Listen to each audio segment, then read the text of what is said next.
Mahoning Valley leaders unveil a housing strategy to attract and retain workers, addressing zoning, development, and affordability challenges.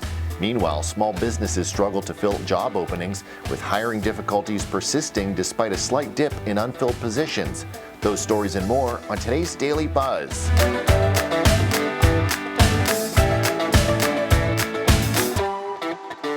The Daily Buzz is brought to you by 717 Credit Union. Hello everyone, welcome to the Daily Buzz. I'm Mike Moliterno.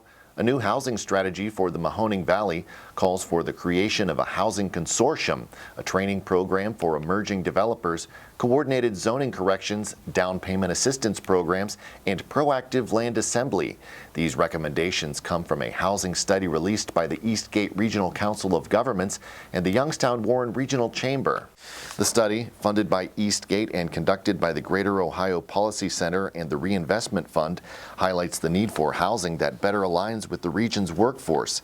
Business leaders and site selectors have pointed to a lack of adequate housing as a barrier to retaining employees. Many workers have opted to live in areas such as Cranberry, Pennsylvania or Hudson, Ohio, due to limited options in the valley. And the study shows, for example, that our community has an overstock of 3 and 4 bedroom homes, but an understock of studio 1 and 2 bedroom.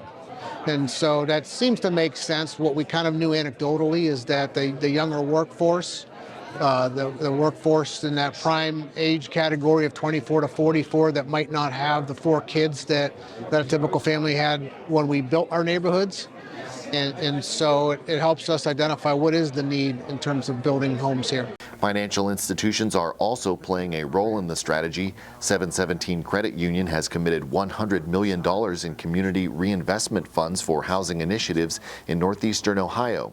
This includes facade renovation projects in Warren and Youngstown, a landlord renovation program, and a $35 million new construction program focused on infill housing. You can read more in the story on our website. The city of Sharon remains committed to reopening Sharon Regional Medical Center despite recent setbacks. City Manager Robert Fiscus says officials are continuing efforts to bring stakeholders together and find a solution to restore health care access and return employees to work. The latest obstacle stems from a dispute involving Medical Properties Trust, the leaseholder for the hospital, and the Buell Legacy Trust. MPT announced Wednesday that it and Tenor Health Partners could no longer proceed with their agreement to reopen the hospital due to actions taken by the trust. Before the latest setback, Tenor was in the process of transferring medical licenses and securing supplier contracts.